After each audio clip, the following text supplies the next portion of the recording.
Let's start with what Holly said to me in line for coffee, which is your goal today is to get caffeine-induced psychosis. Is that right? Caffeine-induced psychosis. That's one plan for the day, not the only. And to which I said, that's my plan every day. That's the way I live. I was on a call the other day and somebody asked me if I was frustrated with them. And I was like, frustrated? I'm excited about what we're talking about. Uh-huh. And they said, oh, there might be a little aggression in what I'm hearing. And I'm like, oh, no, you're hearing my over-caffeination. I purposely drank another coffee right before this call just to... And they're like, that's why you're so sweaty. Yeah, I've been in meetings with people who drink no caffeine. Yes. You hear myself becoming more and more almost like a crazy drug. Oh, I'm never gonna do that. And like just the speed of the speech, you're like, this is the furry stuff. Really. See, Like we don't give caffeine enough credit for the amount of damage it's actually doing. Yeah. you to our think? brains. Oh, you think so? See, mean, I'm a proponent. I'm like no, all I- the studies that come 100%. out that are like, Yeah. like it helps with offset like dementia, and there's I'm all sure these the like coffee positive. industry has nothing to do with Yeah, that's right. As your heart explodes before you ever hit dementia age. It's trade-off. No, I like the short term. Like it's basically Yes. You hear that, kids? So drink your coffee. Welcome to this week's episode of Doc Walks, which is titled Basically Cocaine with Holly Herrick. Yo, actually, that is a strong contender already, right out of the gate. Holly runs a nonprofit. She's got to put up a reasonably public-facing. That's right. That's right. We're not talking about hard drugs on this podcast. That's right, just the legal ones. Yeah. It's a little So early. Cheers. It's a little early for cocaine. So normally we do an intro. It feels like that was an intro. Was that an intro, Ben? I feel like that was good banter. Yeah. Ben likes to banter. All right, Ooh. these guys are working hard. We appreciate what y'all are doing. And right off these pile of leaves, let's go to the intro music. And beautiful Mueller. Ding, ding, ding, ding. On your left. You're listening to Doc Walks with Ben and Keith. We are in Mueller Lake. I would almost call it Mueller Lake State Park. No, it's not that big, although it is. It's not quite the state of Texas hasn't sought sponsorships and partnerships for all of its state parks yet. Not yet, no. But I do think that it is important that we point out when we are walking, which is the second day of March. Okay. And that is important because Holly, this is probably about your busiest time of the entire year, I would guess, right? This year in particular, because for some reason in our world, everything's happening in March. Yep. Just everything's happening this month. That's how it is with our line of work. It's Yep. like nothing happens for a long time and then everything happens all at once. This is the month where the filmmakers of the world want to come to Austin, and we're all about that. Yep. So we're a lot of special events, a lot of guests, a lot of big stuff happening at AFS. But our film awards are on Thursday, and that's the gala where the Texas Film Awards, where we raise a lot of the money for the grants that we give away at Oh, AFS. and also you have a little thing like a feature documentary premiering at South by Southwest Yes, that's in a few unusual weeks. For me. That's I produced a doc this year, or over the past 3 years. It was actually 3 years ago that this started. Actually, right this time of year, 3 years ago. It was during South by that this project officially started. How did it start? And tell us Well, the name before of it. we get into how it started, let's introduce our people out there to who Holly is. 'Cause I think we've hinted around with some That's a good idea. drops Yes. on like what's going on this month. I'm just gonna take a step back. When you said Okay. we had to point out today is March 2nd. March 2nd is Texas Guys, Cinema. are those blue bonnets Ooh. started? I don't think those are blue bonnets, are I begonias. need, I can't. although we I do haven't seen a have single blue bonnet. we have blue bonnets all over our yard, and we got the first little tiniest little hint of purple that popped Oh up boy, it's happening. yesterday. So it's Spring in close. Texas, I highly recommend it Springs, for yeah. those who have not experienced. That's what happens every year is people come for South by Yeah. from New York where they've just been freezing for months, or from LA where they all want to get out of there, and they come here and they drink margaritas all week in the sunshine, and they go, Flowers. we need to move to Austin. And then in August they're back to being unhappy again. So Holly Herrick to my right, to Ben's left, right here, down the middle. is Holly. Holly moved to Austin in 2012 from New York to become one of the artistic directors of Austin Film Society, associate artistic director. This is some good intel. We got a little deep dive on that. I'm gonna ask you. I'm gonna ask you how he did. Afterwards, so you can grade his work. So let him keep going. And before Holly was with the Austin Film Society, who you guys have heard us talking about to and fro on many episodes, including all 4 of the Sundance sponsored episodes. Holly was a programmer and a film writer. I knew you mostly from your work at Hamptons, but I know you were down in Florida at Sarasota for many years. That's when we first met. The I big think. years. Yeah, with Tom Hall. Yep, good years. And but really since 2012 now, which is not recent. You've been here quite a while. You've got a generation of experience right here, moving up the ranks of Austin Film Society to the point where you are the head of all television and film for Austin Film Society. Head of film? Yes, we don't do a lot of TV, but we do have a lot of different types of creatives making different types of things in our programs. So I oversee all of the programs that we run. And we talk about Austin Film Society a lot, but I know that there's a lot of people who live in places that don't have any kind of film society, and they certainly don't have what AFS offers to the world, because AFS is more than just a society of people get together and watch movies. Can you give us just like a brief rundown of what AFS is for people who just don't have that knowledge? So thanks for that intro. Feel really lucky to be there because it was a very special place, and a special place that I just had the good fortune of being able to accept a job there a while ago, and I always had such a rewarding experience there that it's just been such a hugely fulfilling part of my life. But AFS started by Richard Linklater in 1985, mainly as a group of young cinephiles who wanted to watch movies. And then it became a way for all these filmmakers in Austin to get together, and they started a grant program out of a membership program where it was like, let's raise money to give grants to filmmakers around the state of Texas.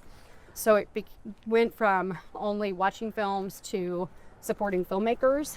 And in the very beginning of the new millennium, this airport over here, we're actually standing where the old airport in Austin was. All that's new development is old airport land. And a bunch of the old airport hangars here in Mueller were being decommissioned because they're moving the airport out to where it is now. And the film community came together to ask the city if they could use these old hangars, film studios, because that was the missing piece. This is all before the incentive wars. The missing piece in Austin was meeting facilities, because otherwise there was crew and there were people who wanted to come here and make movies. And so once those studios were open, it really gave a big boost to the film and TV industries in Austin, helps bring more production to Texas. And from there, we were able to... Hello. Hi. Good morning. Hi, good morning. We were able to scale a bunch of programs to meet the growing film community. I just want to point out, you said the word scale. Just because I read the word scale. Scales Street. See, who says coffee's bad? Also, can I just point out that we're like speed walking right now? I love it. This is my We're slow walk, guys. Oh, good. Oh, really? So you go faster than this I'm normally? a really fast walker. The only person who walks faster than me is David Nugent, who is the artistic director of the Hamptons Film Festival. Who is lovely fella, that guy. I didn't know he was a fast walker though. He is an extremely fast walker to the point that I have to run to keep up with him. And I consider myself... He's a tall guy though, right? So he's got like those long, long strides. So from there, and this is like where I come in, is 12 years into the studio facility being run, and we're looking at a growing Austin. How can we continue to ensure the future of Austin's film culture and make sure that filmmakers can continue to thrive here? And part of that was needing to have a full-time art house. We didn't really have an art house in Austin. We have some amazing cinemas and a really thriving movie-going scene. Yes. But we didn't have a repertory art house and an art house that showed mainly non-mainstream, foreign, independent, and nonfiction. It's such an incredible benefit to our filmmaking community to have that. The more I travel and go to other cities, like the more I understand how unique it is that we have a full-time 2-screen rep theater playing movies every day of the week. It's incredible. And the way you guys bring filmmakers in and program special events, it's like unlike anything else that I can think of. And I feel so lucky to live here.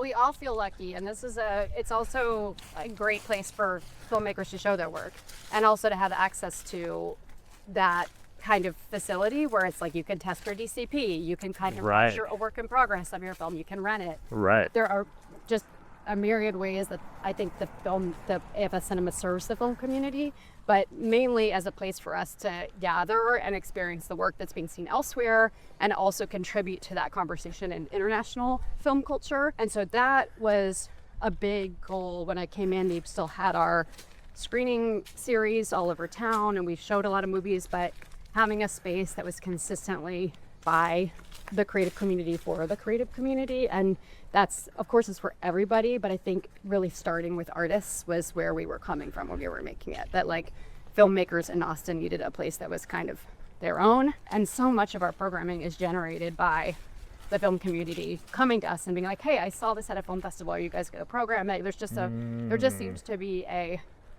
really great collaboration between the film community and the film society, and not to diminish the work of our amazing programmers who of course are Yeah, all shout the deep out dives. to Lars. Jasmine and Lars, Yeah. who are just some of them, in my opinion, and of course I'm very biased, but some of the very best programmers in the country. Absolutely. And that brings up an interesting transition to what you and Keith have created Yes. together and with a team, which is called Doc Days. So will you tell our listeners about Doc Days? If I can back up a little Yeah, bit, of then course. another big area of growth for us was how can we provide some deeper experiences for local filmmakers that create some really good relationships and synergy within the community, in addition to our granting program, because our granting program is incredibly expensive because it's a lot of cash that's going out the door, of course, and we want it to always be more and more and more, but it's also a big labor to run the program and to intake up and do a really comprehensive review process. And so we're trying to build a new program that we could run with the same team. And we have these 2 intensives that we do annually. One is the artist intensive, and that's for narrative features and filmmakers with projects in development. And is that modeled on Sundance's intensive it or is lab? The sort of the kernel of the idea, but it's not actually modeled, because when we created it, and it was created with a filmmaker named Brian Poiser who used to run the program. Sure. Yeah. He originally wrote a grant to the Academy to start this program, and then I came into the Film Society that year, so I was like, oh, now I gotta make a lab. Oh, awesome. And Brian's, it's cool, you got it, Holly.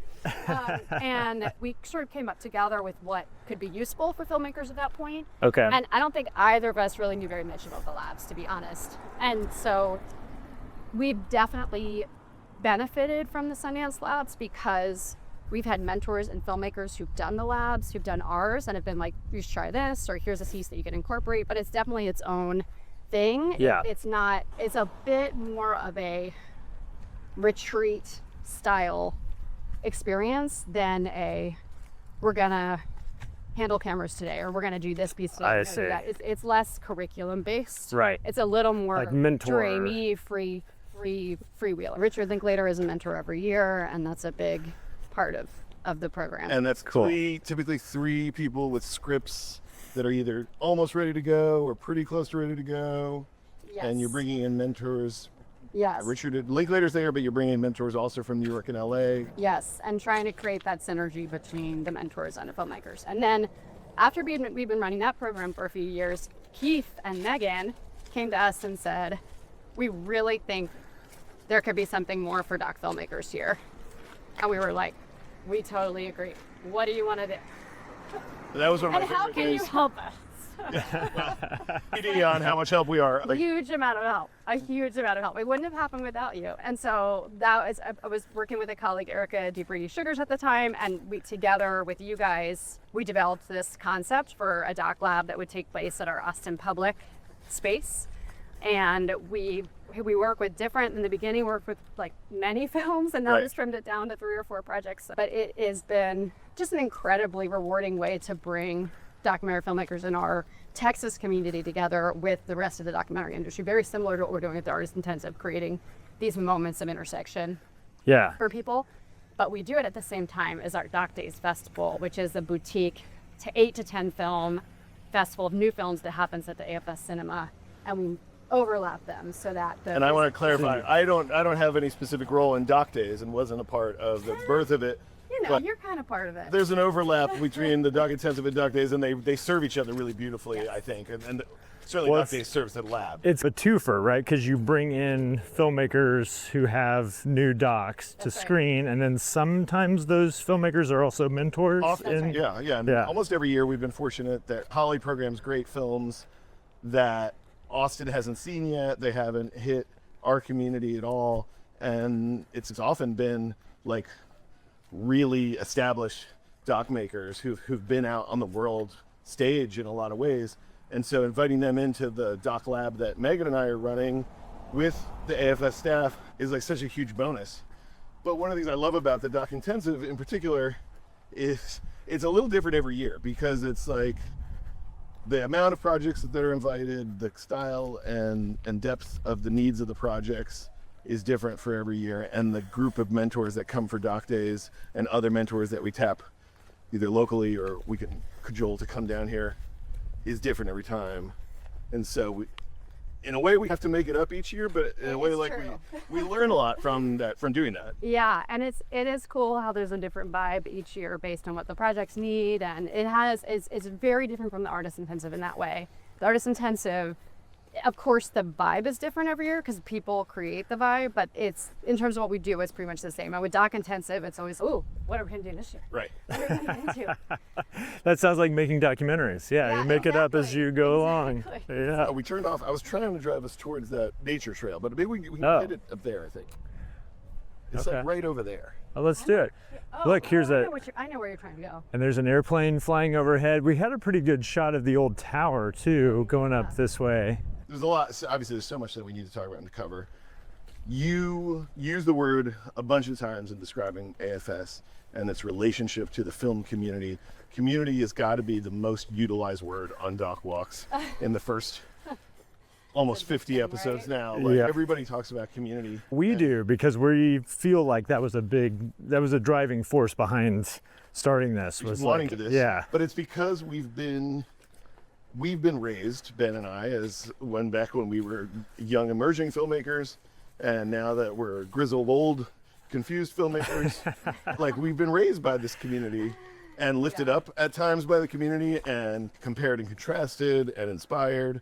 And community is such an important word, especially I imagine people listening to this podcast sitting in a place like Ben just did an episode in Kansas City. I don't think there's a Kansas City Film Society that's like fostering what AFS does. I know that there are people who are listening in lots and lots of like 4th and 5th place cities and towns that don't even know 2 or 3 other filmmakers to form a community. And yet when I think of where the center of our film community is, without a doubt, it's Austin Film Society, both the cinema as a physical home, but even beyond that, like the idea of the Film Society, which has its tendrils in kind of like every facet of Austin filmmaking. And it feels, we just talked to several festival programmers when we were at Sundance, and I know that that's a hard position to be in, because you're, as much as the film festival programming is dream making, it's also dream dashing. Yeah, totally. And so like when you've got some of that, we're going to get to your role in Doc Days, because there's a little, but Doc Days is different, right? Because it's not an open application process. No. And so can you talk a little bit about what it's like to be at the center of an organization which means so much to the community, and what your role is for filmmakers at different levels? Wow, that's a big question. Yeah, there's so many things about what you just said that I Yeah, just jump on anything. I just yeah, normal. but somebody once described AFS not as an organization, but as an organism. And Rebecca Campbell, our CEO, and I have really latched onto that, because it is an organism. It's been around for 40 plus years, and I do think we've taken a lot of the philosophy of this is a community organization. Of course, it's an organization that we control and need to support and make it flourish. But there's also so much of it that is like happening outside of us, you know. Right. I think that's the thing that we talk about all the time is we're creating this and making this organization function, but it's not about the organization, it's about the entire film community. Wow. And that's the thing that we're always focused on, not what do we do to make the organization thrive, but what do we do to make the culture thrive? And that is always how we come about it. And it's pretty organic, to be honest. It's what does this community need? What does Austin need? What do filmmakers need? And that has been the approach. And of course, when you're running a nonprofit, it is irresponsible not to take care of the organization. You have to steward your limited resources. And as a big part of it is that, but we've invested a lot in our operations in order to ensure that we have a functional, healthy organization, and so that we can say, this really is something that the whole community needs to deal with and take care of. And so how can we continue to enroll people and continue to have the community own it? And one great way that you guys did that, which is in a way maybe like counterintuitive if you were just thinking about the organization, right? Is that you guys took over Austin Public, which was the public access station, and 3 public access channels that are on 24/7. Amazing. And so correct this story when I get it wrong, please. But from what I understand, you guys learned that the station was either struggling or looking for new ownership, and you offered to take it over and to help basically keep it running so the community could have that as an outlet. And also you guys now offer classes where you can learn how to edit, you can learn how to make a podcast, you can learn it's all different areas of filmmaking, which is exactly supports what you just said, which is supporting the community and the growth of creating other filmmakers and not growing the Film Society necessarily as the main goal. So it is the city's property. And so what we did was we applied for a contract with the city that anybody could apply for, any nonprofit could apply for this contract. And we applied for it because we felt that if we were gonna, it was our strategic plan. We were like, we exist to provide the tools of filmmaking to anybody in the community. Yeah. How are we going to do that? Is Austin Public was the way to do it, is to partner with the city to ensure that anybody who wanted to get their hands on the tools of filmmaking and distribution in our area could do that. And what was really like the vision for it was that filmmakers and the creative community would figure out a way to use the space and the resource to flourish and to make the creative community grow. And in the beginning, there were some people thought, well, this is public access, it's not the same. Filmmakers aren't gonna go to public access. And it really has, that vision really has happened. Yeah. Like, you'll go in there and you'll see filmmakers taking gear out to go on a shoot. You'll see like young creatives being like, what is this space? And then seeing that there are these really cool filmmakers who've learned how to use the resources there, and then learning from them. And so that idea of giving something to people so everybody can see what's directly ahead of them and then help the people who are just coming up, it's happening at Austin Public. Man. And we're so proud of what we've been able to do. And that's, of course, you could not do without the city of Austin, who continues to invest in this resource. Yep. It is, like you said, it's bigger than us. It's about everybody in the city having that access. And as we know, we're in a really funky time in our economy and our culture. And yet media, as much as it's imploding, like our industry as we know it is not the same, but there is still tons of opportunity in creative media. Yes. And it's also dominating how we think about the world. Absolutely. So we need to make sure that people in the community can tell their own stories, and it's like, frankly, really important that people can do that. And 100%. Well, the need for story is never going to go away, and that's the constant, right? And so, like, as much as you can empower people to be able to tell their own story, the better. That will always work out. When offering those services, like, just a quick anecdote on that. About a year and a half ago, my wife Sarah, who is a very experienced storyteller in still photography and is a cinematographer on most of my projects, and on some other people's projects, and is very skilled in the world of Photoshop and color grading and photo editing, but has never really dabbled in video editing. Turned to me one day over dinner and said, "Hey, I just signed up for a class at Austin Public to learn how to edit." And I kind of looked at her and I was like, "We have a production company. Austin Reedy is one of the best editors in Texas, and he's sitting 30 feet away in that office right now. I'm sure he'd be happy to show you." I would be more than happy to show you. And she just kind of looked at me. She's like, "I don't want to learn from you. I want to learn from people whose job it is to teach people." And they've got a great system, and it's really inexpensive, and it fits into my schedule, and I'm doing it. It starts on Tuesday. And she did it, and she loved it. It's one of those things, like, it wouldn't occur to me to utilize that resource at the stage that I'm at and that we're used to talking about.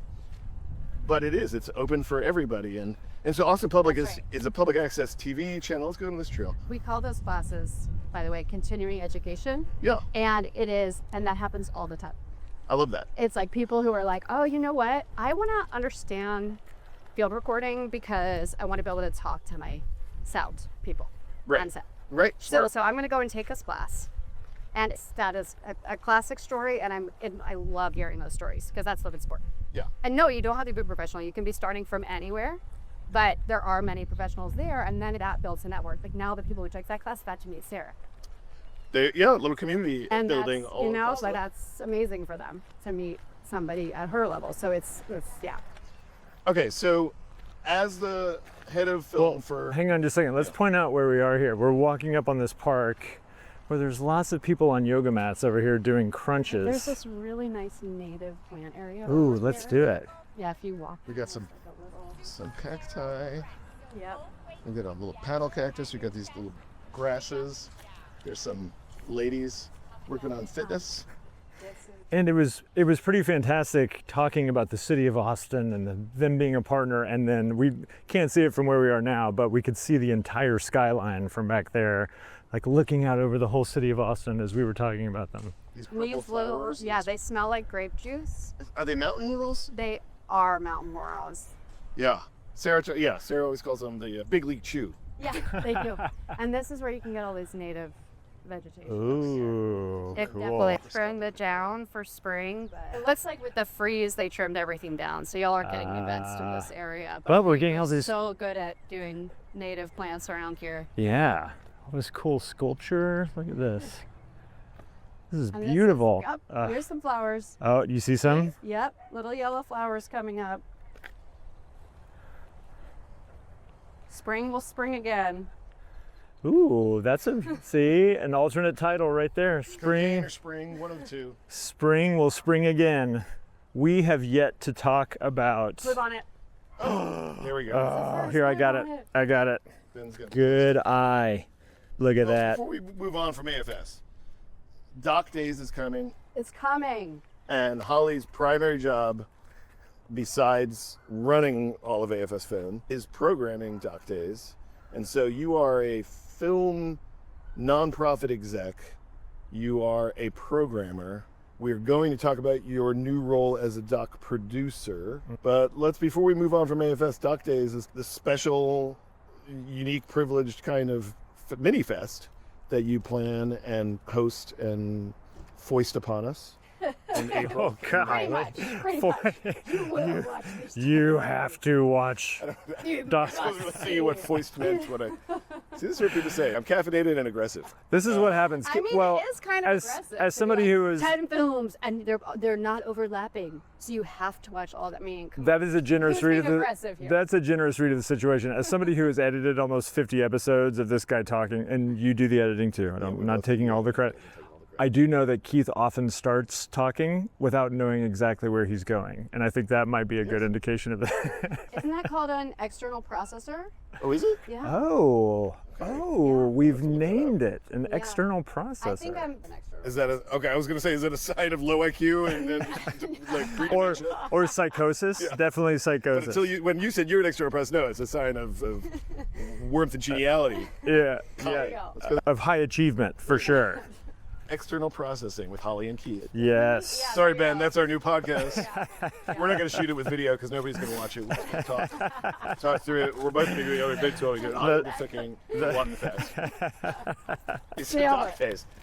Doc Days, I know it happens April 30th this year, kicks off. That's right. It's really soon, Keith, and I'm not done yet. You're not done programming. No. Decisions to be made. No, there's a lot of decisions to be made.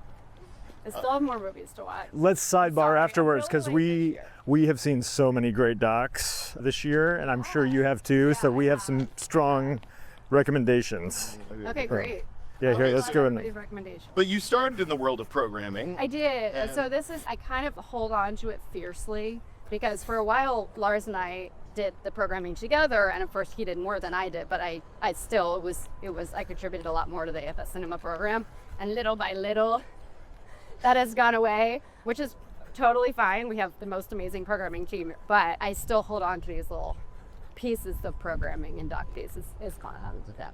Oh, that's awesome. Yeah. What is your philosophy as a programmer? What are you looking to, how are you looking to kind of sequence a festival? Okay, I definitely think it's an art, not a science. And if you start to get overly scientific, the programming sucks. So it's more like, and especially for something like Doc Days, where you only have 10 slots. It's more, this is like, sounds really lame, but it's like more, you're like mix CD or Yes. something like that. Where Well, it's I like wondered you're- if it was like that. Yeah, like creating a Yeah. mixtape, or you're going for a vibe or a It mood. is, Yeah. and it's definitely not, I wouldn't say a vibe. Like, it is more that you're wanting like different feelings and different genres and different ideas to be represented. Right. So it's more like you're looking for extreme diversity in what's out there. You can represent that in the program, but also for movies that you think are so successful at accomplishing what they were going for. Right. And so ultimately, it's totally about the films, but then in terms of the program, you are going to make some tough decisions about what fits and what doesn't fit, or what Right. could fit differently, and that has to do with the audience. And because we have the benefit of knowing our audience really well, because we are a full-time cinema, we sort of know, okay, we don't need to play this in Doc Days. It will totally have an audience at another time. Or Oh, this fits best interesting. for Doc Days because we need to tell people how special it is. And Doc Days is a way of highlighting that this is like a really unique special film that you should see. Right. That it might have a harder time biting on it. And this isn't every film in Doc Days, but some films are in that category. But you really are trying to pull from the currents of what's going on around you and make something that is legible to an audience from a way to approach the world in this moment. That's when you're programming a festival, that's how some of the things that I'm thinking about. Like, we're always trying to make sense of reality. What's the conversation Yeah, exactly. that needs to happen, or how are people contextualizing what Yeah. is happening in a way we can form thoughts? How are we making meaning out of what's happening in the world at this moment? I'm so glad you bring that up, because I'm curious, knowing that you started as a programmer and now you run a film society, and now you have just produced a feature doc, and in addition to Mike, your husband's couple of his narratives. Yeah. What was it about programming that drew you early on? Like, why not be a producer to start? What drew me in, and then the reality of where I was, and I think it's those things combined, like Yeah. circumstantial. But when I went to a college called New College of Florida, where everybody basically, it's a theory of academics that you let the student drive the program. You So work kinda with like- professors. Kind of like Montessori or something? Sort of. Yeah. But for college students, it's really full of people who didn't take a traditional path. Okay. And that's what you see in the alumni as well. But people who didn't, there are no grades. So you make a contract to what cool. you're going to do. Uh-huh. And then, yeah, so it's real, people who are drawn to it are just like driven by what they're interested in. Yeah. And I got into film when I was there. Oh. And there wasn't a film program, but it was like, I was a literature student, and then I was like, oh, let me see. Like, I had to watch films for an art history class. And then I was like, oh, I think I'm into films. And that was where it all started for me. And then it was like, nobody gets to see these movies. How do you get to see these movies? And then there was a film festival in the town where I went to Howard in Sarasota, where New College is. Right. And I started interning there when I was a student, and then when I graduated, I got a job there. That was like, okay, this is how people get to see movies they wouldn't get to see otherwise. Right. And these movies are so special, I want everybody to see them. Yeah. And so I really didn't imagine myself being a filmmaker. I didn't know what a programmer was, Right. but that's where I came in. I love that like- because it's essentially the same passion that's driving you, right? Because like when we talked to Matt Wolf, for example, he talked about he didn't really understand he was making a documentary for a long time. He was just a huge fan of Arthur Russell. Yes. And he was filming a lot and thought it would be like a installation, or maybe it'd be just some kind of like strange archival record. And his friends were like, who were making the film with him, were like, "You're making a documentary." That's what this is called. Amazing. Yeah. It's the North American premiere of that at Sarasota. Really? Yep. Oh, I amazing. was working there. But There are these little things that I'm like, I will brag about. yes, I know. That That's such a is- wild that combination. movie- It's such a great It movie. is an incredible movie. But my point is, though, that you were basically, you had the same artistic motivation, right? You were like, I love movies. Yeah. I want to just go hard at that. Yeah. And then that manifested in this way that you probably didn't necessarily predict, like years later, you would be running a film society, for example. And I do think that there was that was intentional along the way. I remember Yeah. having these like moments of revelation of what are ways that you could create a community of film people. And I would, these are things that I would like, when I was in my 20s, I would like think about and obsess about. It's not an accident. So you thought that you could work for or create a film society back Well, then? I didn't have the words for it or the conception of what it would be. Right. And it wasn't until AFS happened that I was like, oh, I think this is that thing that I could have expressed. Right. I think that's so interesting. Interesting. I remember being in my 20s and wanting community but not knowing how to create it. And I was in New York in my 20s, and there was this organization there called Gen Art. Yeah. And I didn't know what it Yeah. was, but I kept hearing people talk about it, and I constantly told people, you should join Gen Art. You should join Gen Art. I never once went to a Gen Art event. I certainly didn't join it. I wasn't join it. I didn't really understand, but it's like you want there to be a thing, for me anyway. I want there to be a thing, but I want to be dragged into the thing, Yeah. or not at all. That's the thing, it has to be organic. Has to be To organic. be like, you have to like, and this was the thing in New like I didn't really belong to anything in New York. I only went to things that were really interesting to me. And that's where you met the people. Right. If you went to that, like when BAM's repertory program, when Dave Hickey was programming, I'd be like, oh yeah, I'm gonna be there on Friday night.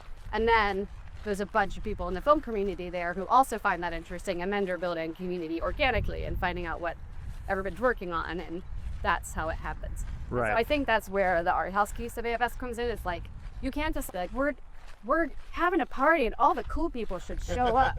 No, like everyone's busy. When you're really trying to create artistic community, and this kind of goes back to, air guitar, and Dave Hickey, and that thing sort of the Bible is what our real artistic culture is, but you have to have people who are making work that you find so extraordinary that you can then be like, okay, I'm not gonna be satisfied in my own work until this is those Mexican cherry trees, Mexican plum trees.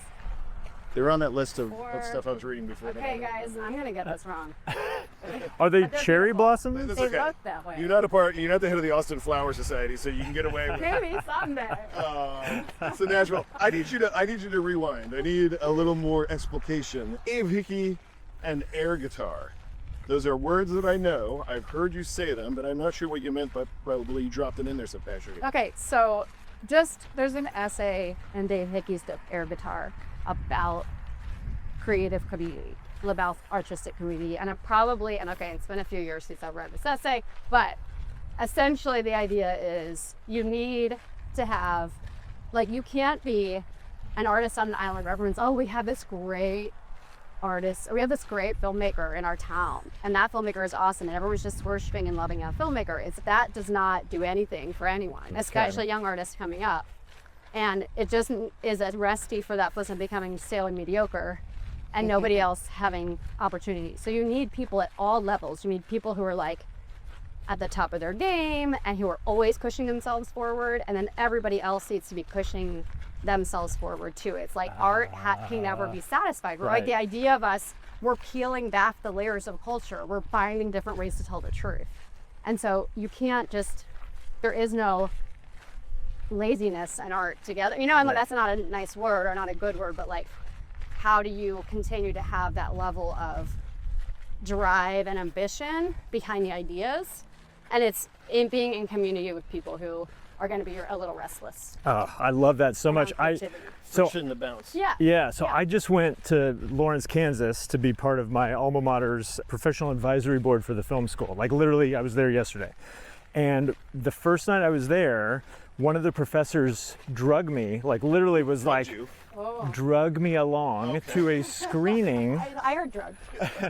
To a screening at the local high school of a documentary called Join or Die. Do you guys know this? Yeah, Have you I've heard? about this. No. Yes. You have got to see this I know movie. this film. The classic. Yes. So Robert Putnam wrote a very famous book called Bowling Alone. Yep. And the thesis of that book is basically like the declining membership in social clubs is leading to the decline of our democracy. Yes.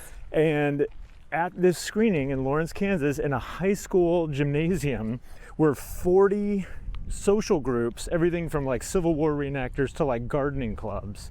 And they were all there in support of this movie. And the city had basically financed and created this screening opportunity.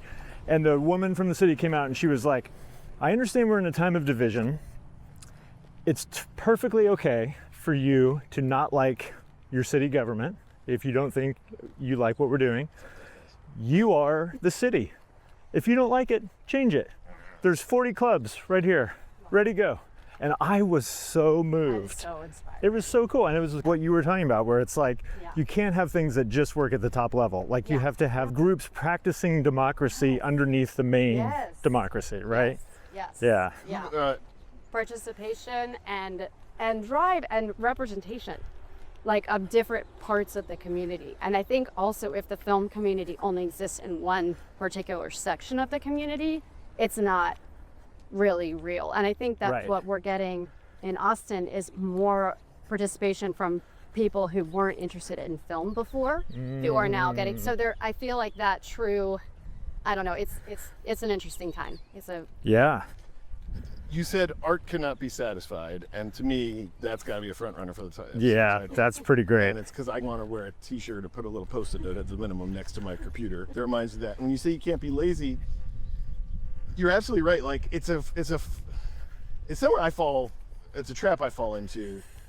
Trying to be a professional filmmaker is you come up with all these ideas to get people to pay you to turn it into a job. And that's what you have to do if you've taken the path I've taken. But at the same time, when people don't want to pay you and turn it into a job, sometimes really good ideas get dropped in favor of just like paying your mortgage. Oh, yeah, I mean, it's a catch-22 and it's a setup. It is, and it's like a reminder I need sometimes that I need to always have at least one or two going, that it doesn't matter what anybody else says. Like I've got to either fund myself or figure out a way to do it where it doesn't need that kind of funding. And so I just appreciate you pointing that out. You know, it's so easier said than done, though. And this is the thing. Like, it's really uncomfortable when we start talking about the reality of what this requires, because there is, and I feel like the movement to like pay equity and let's get everybody up to pay, and it's like all of that. I totally believe 100% and be completely support. And the reality of the moment is that it is there is no support. Right. So you really have to hold both of those truths all the time, and even hold them like in situations I've been in now as a producer, which I wasn't before, and so healthy to be in, where it's just, oh yeah, I got an entire crew of people deferred. Right. And that feels so bad. Does it? I mean, that's it feels terrible. Yeah. And it's like, what are you gonna do? Yeah. Right. You've knocked on all the doors. Right. You've asked for all the fun. Yeah. And the reality is that like the days when you used to be able to make something on spec, take it to Sundance and sell it for 10 times the investment don't really exist anymore. No. And I think we are never gonna stop having artists in society, and that's a good thing. Art being uncomfortable and pushing the conversation forward and being the thing we don't necessarily want to look at is also true and is good. And let's hope that that continues, because that's the only way our democracy is going to be healthy. Right. Which, well, it's a different conversation. But But it's all related, right? Yeah, like all connected, like what yes. we value and what we fund says everything about who we are. What I value is sometimes grabbing the path off the highway. Okay, we were right? taking the off the beaten path. These also look like 3D printed I houses. know. I think they these are. 3D I think printed houses? we live right by Icon those that, are- that does all the 3D printing. It's so About to build cool. 900 of those in Marfa. Yeah. Wait, where's the water going to come from? Good question. A word to those buying 3D printed houses in Marfa. I question where your water is going. That's too long for a title. But Holly just handed us the perfect little segue that we have fumbled deeply, but I'm going to bring us back to, which is you have a crew working on deferral because you have a story that needs to be told, and you've tried to get other people to pay for it. They haven't shown up, and the part of the reason they haven't shown up is because your story that needs to be told is a political story. It is unflinching. It is a microcosm of a much bigger society issue that is happening all over the place, and people are scared. Oh, And that is a recipe, maybe to lose a lot of money, but a recipe to be a great producer. And so that is the role that you've stepped into these last 3 years. yeah, and I will say we have gotten some great support. So there are people who have stepped up, and this would not have existed. Yeah. Oh, it's like 3 years in the making. You can't have a director working for free for 3 years. It can't happen. Well, I would imagine not, because I know a little bit about the story, you need your crew available and to embed for long periods of Yes, time, that's right? So That's right. that's And very that's what we expensive. did. No, yes. Yeah. Let's take a They're step back just and let's the talk about cost. what this random thing that we've danced around but haven't introduced is. First, I don't want to murder the title. Okay, First, so remember what it's called. First, they came from my college, and I whether or not this got cut, I went to a school in Florida called College of Florida, which is a very unique school that has no grades. It's a public liberal arts college. It's called the Honors College of the State. First, they came from my college is about the first college to have a political takeover of the school. We are now seeing this everywhere because it's 2026 and it's Harvard and UT, but it started at New College of Florida in 2023.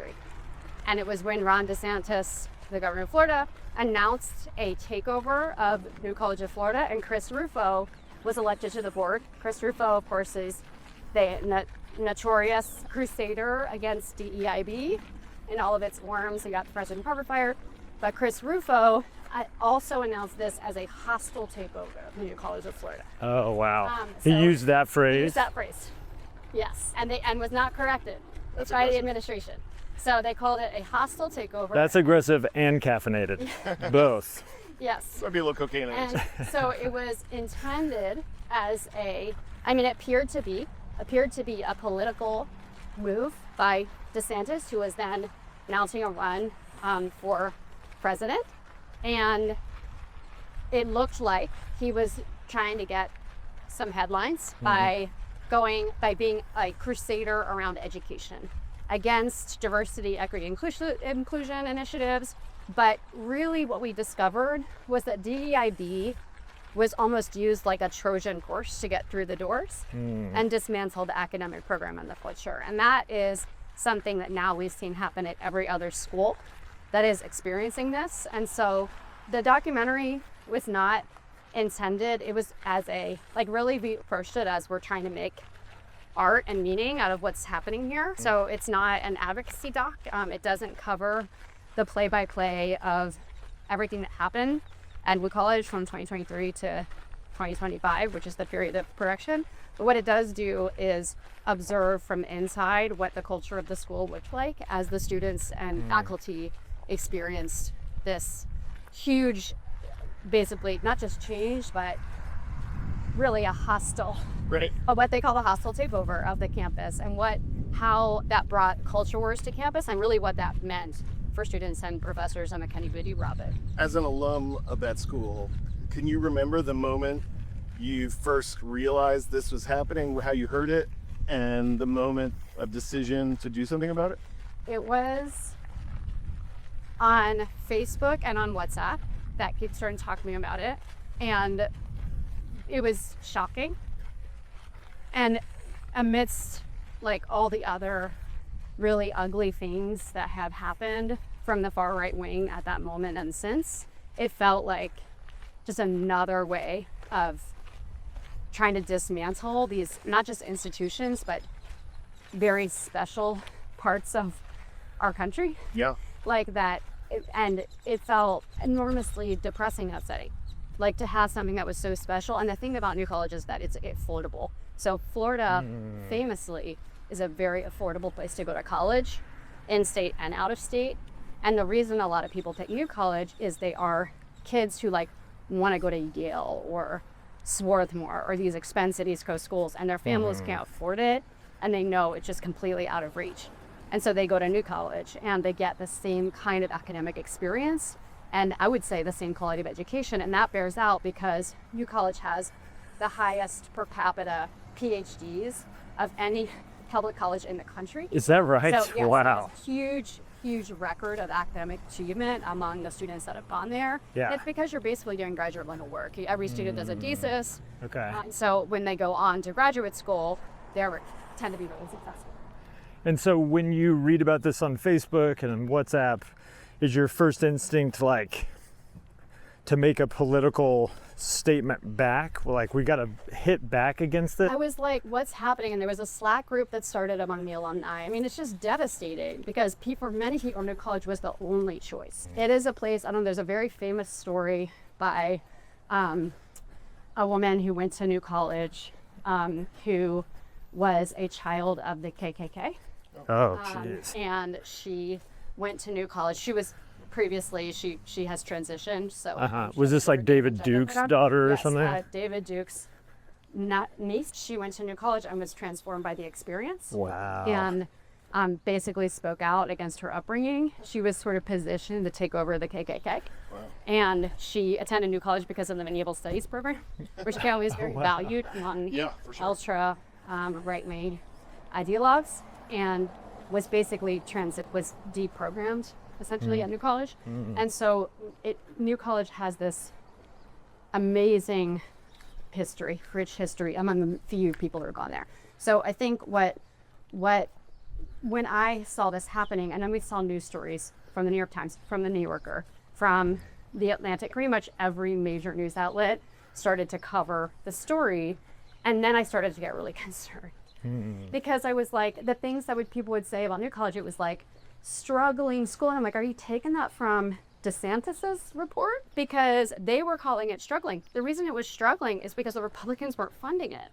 So they were denying New College the funding that it needed to be successful. And then they swooped in and gave the college much money. Right. To change. They're kicking it in the knee and then saying, look, it's limping. But the press were accepting these headlines. Right. Like struggling with enrollment. These things were sort of like half truths that weren't fully explored. And there's some really notorious articles now among the community that don't tell the full picture. And alumni have been the ones to come out and say, this is not the story. Right. And y'all are missing the story. And so I felt like there's going to be a film. I'm going to hate it. And I'm going to be really mad that it didn't do something. And that was basically the motivation, which is like, you know, kind of cynical, but like. That is filmmaking. There's going to be a film, and I'm going to hate it. Yeah. Exactly. So I'm going to go make I better get there first. Yeah. It's funny you say that because as I mentioned, was just in Kansas City walking with Sharon Lees, who made Seized. And she's a Kansas-based filmmaker, Right. and this story that Seized is based on was a national story, but based in Kansas, and she had the exact same response, Totally. where she was like, somebody else is gonna do it, they're gonna beat me to it, Yeah. I don't know if this is for me, and then the more she just basically couldn't shake it, Yeah. kind of like what you're describing, and then she was like, no, I gotta be the one to do it, and because she drove there, the old school editor was like, you got the scoop first. You put boots on the ground, I'm going with you. That's amazing. Was that a similar experience for you? It's basically like there were so many camera crews. It was like they couldn't, the community was under surveillance almost at this time from both the new administration and the press, that there was no trust. Like the students were a mess, the professors, everybody was a wreck. And it felt, and so when we started going down there, it was really tough to even, and it was because of, we were alumni, that we were granted different access, and that was our team consisted of people who were helping out with these efforts to make sure really bad things didn't happen. And that I'll call out Dan Pothast, who was our co-producer. He is an alum. We were at New College at the same time. We were friends. He's an old dear friend, and he went on campus as soon as this started happening and started helping the librarians to preserve the archive, the digital archive. Oh, wow. And then he was also filming what was going down. And so he had, he was basically at every major event with his camera. And so when one of the first people I talked to was Dan. I was like, tell me what you're doing. Let's try and get a movie together. And did he live there? He lives in Sarasota. Nice. So Dan was boots on the ground, like in the very beginning. And so you from Austin reach out to Dan. So you effectively put the movie together, right? So then you approach Yes. Patrick. And then I approached, so Margaret Brown, who's an EP, I approached her first, and she was like, I'm making yogurt shop, and this is like in the thick of yogurt shop. Yeah. And she's like, come on, Holly, you can produce this with your eyes closed. She said that. Margaret, you said that. And that is not true, but it's a good thing she said it, because I probably wouldn't have done it. Because she just was like, you got this. Yeah, she kind of took the fear. She was like, don't be afraid. Like, I think I would have been too scared if she hadn't said that. For the record, I completely agree with Margaret Brown, and I'm sure you crushed it. I mean, No, I did not. I was a very mediocre producer, which anyone can attest to, because I have a full-time job and she kids. But we just stuck with it. It's like, that was what needed to happen. Well, that is what filmmaking is. That's right. Like, that's number one. Yeah. But your humility is refreshing, and we all know. No, to it's like scoff at it. impossible. No. It's real. It's real. It's like there's only so much you can do when you have this, when you're spread this thin. And you're not physically there. No, I'm not physically there. I So, assume like, that was there's probably really difficult. No, it was, but this is why Patrick was so essential. So Margaret and I talked about who would be great for this project, and my feeling always was, it has to have the spirit of the school, which is very unique. This is not an East Coast liberal arts college. It's a place in Florida that nobody's ever heard of. And so who goes there? It's students who really, that is the choice for them to go to this school. And so having that character and not trying and painting the picture of the school, it's like the same thing of people who make movies in Austin are like, keep Austin weird, let's make it weird because it's Austin. It's like there would have been that desire instead of just diving in and observing what was really there and going in without acting like you knew the full story. And so Patrick really was the person to do that. And his persistence, his dedication, him going down there frequently with no producers, just by himself, is what made the movie Director happen. Patrick Bresnan. Yes. Who, and previous to this, Patrick has made several films in Florida. Which is another huge benefit. Like, it was like, has made movies in Florida, knows how to work with the community, is one of the best verite filmmakers there is. Right. And so is an offbeat character himself. Would understand New College. Yeah, feels like he's of that world. When he went on campus, he was like, he went down on a shoot to feel it out. And he was like, I wish I would have gone to this school. It was like he immediately understood it, and it really appealed to him and as a place. And then he was really wrapped up in what was happening to these students and professors, which he found really distressing. Like, what he saw there, he was very disturbed by. That students, especially queer students, were being targeted with disciplinary action. People were scared. They were tampering down on free speech on campus. Like, it used to be, students were not allowed to use chalk on surfaces. They started saying, we're gonna write you up with disciplinary, like if you use chalk. If you write something on the sidewalk? Primary ways that students communicate with each other around events, like, because it's a non-traditional place. People are not online all the time. So they chalk, like there's a party or there's an event or come out to this, and they started saying to students we could do that. So he was very wrapped up in the turmoil and just had a huge amount of concern for what was happening there. And that also really drove him towards wanting to tell the student story.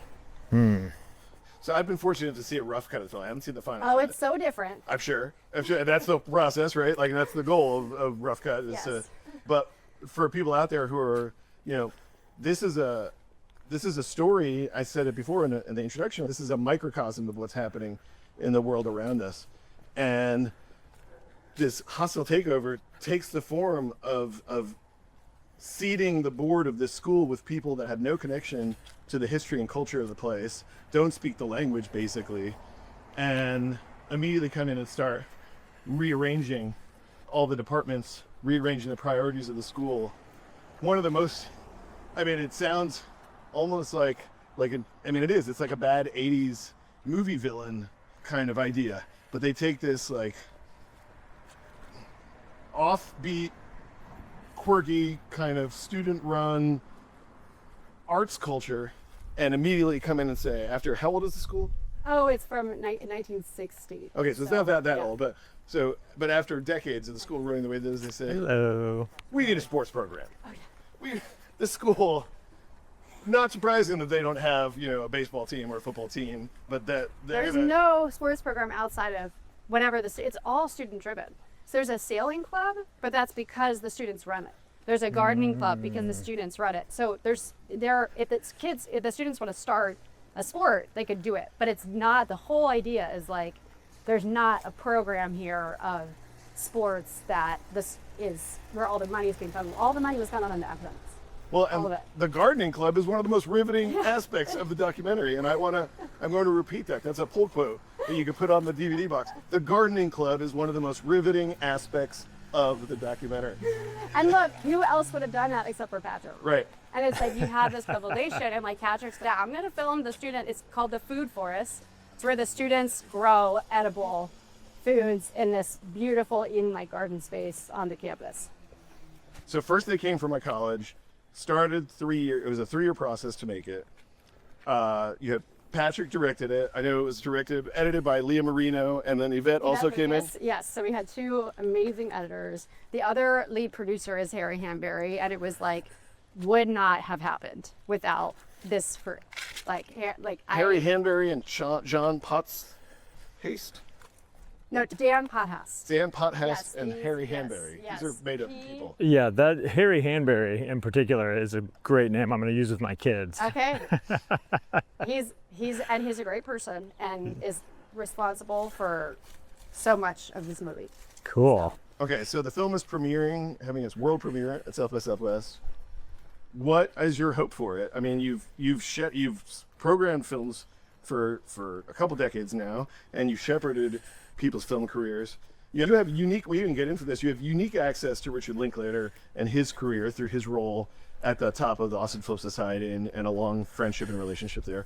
But you also are helping the most baby emerging filmmakers take their first steps. And now here you are putting this film out on the stage. It's a difficult time for any kind of film. And this is as political as it gets. I mean, you're just taking it right to the center of the fight. It is, and what I hope is that people, I don't know, it's I keep talking about it in this political way, I think, and it's kind of bigger than that, I think. And that is my hope for the movie, is that people understand this as a microcosm of what happens in a society that starts to devalue the actual real diversity that is like the diversity of nature. Like, this is when people bring their full selves and their full ideas to the world, amazing things flourish. And when we have regimes that tamp down on what our organic culture can be, it's a really scary thing for our society as a whole. And I think when we were making this movie, we were hearing a lot about terms that the Nazis use, and one of these really common terms, which I can't remember the German word for, but it means to make everything the same. To make everything safe? Same. The same. Like, To make everything the homogenized same. or- Like, we're just trying to make sure everything's the same. And this is what we saw, the visual representation of this happen at New College. Like, we're gonna cut down trees, We're going to lay down AstroTurf. We're going to cover up everything that was unique and different about the campus and make it look like a corporate Silicon Valley, like tech campus. Wow. And that we don't always call out those things as what they are. And what we see this a lot from the far right, like making a unique, interesting institution. No, we want it to be the same. We want things to adhere to a, frankly, Christo-fascist version of the world. We want everyone to be white or act like they're white. It's diversity as a threat to power. Right. And so it's bigger to me than the political fight over academia. And so what I hope the movie does is, I hope that the filmmakers are celebrated for their amazing creative work.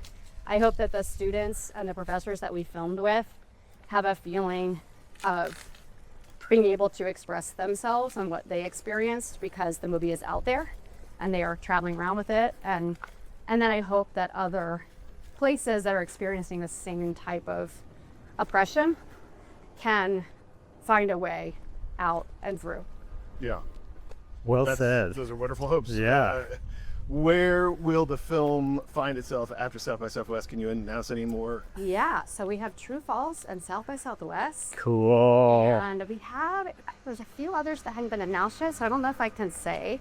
But we have a festival in Florida that we're really excited about. Cool. We're going to be on the West Coast pretty soon here, and then some other East Coast screenings in the early summer. So you're Super premiering excited. at True Falls. Yes. And your hope as producer is, of course, you want as many people to see it and for the movie to affect change and all the beautiful things that you just mentioned. And you are hoping that it gets distribution. What's distribution? Like, we're going to distribute it if nobody picks it up. That's always been the plan. Like, when you make a movie that is on this topic, it's like academia and politics and the culture war. I do think we've had an incredible response in terms of people wanting to see it. We've already done a good amount of organizing, like the AAUP. It's fully on their radar. That's the American Association of University Professors. There are a bunch of different groups that are organizing around these issues that want all of their membership to see it, and that's a pretty large and extensive audience. Yeah, great. On campuses around the country. So if it was me and I was a distributor, I would consider paying out our movies. But I know that's not the world that we live in, and it takes legwork to get it out there to these people. And so the whole idea is that we'll put it together if there isn't the right right, like, all rights partner. So I misspoke before. It's not more, the South by is not the work in there. True Falls is the year career. Yeah, it feels almost, yes, that's correct. Yes. But they are a week apart, so it feels kind of like, that's it right. feels one like and the one same. thing. It's Yeah. like, And what about Sarasota? Is there a festival there still? There is still a festival in Sarasota. Yeah, we will see. We will see. Fingers crossed. Yeah. Sarasota. I will say the festival, it is now, I believe, taking place on the new college campus. Wow. No way. Is it really? That's what I've It's heard. gotta play there. That would be the best outcome. That'd be amazing. Okay, we are coming up on the end of our walk. We always do a thing at the end Oh. called a lightning round, which admittedly we are not very fast at doing. It's like a thunderous rumble of thunder. We should just, at this point, we should just call it a round, I guess. I don't know. Yeah, it's a triangle, really. It's just two questions. Okay, so first question is, what was the gateway drug film for you that turned you on, that was like, I want to do that for a living? Mine is so lame. It's awesome. It's awesome. It's awesome. It's awesome. But it's just so like college. A woman is a woman, Godard. Wow, that is not. So we've heard that a million times. We've never heard that before. Woman is a Woman by Godard. And you saw that in a gender study class or a film studies class? I was like, I had seen, what did we watch in class? We must have watched Breathless for class. Sure. And then I went to video store.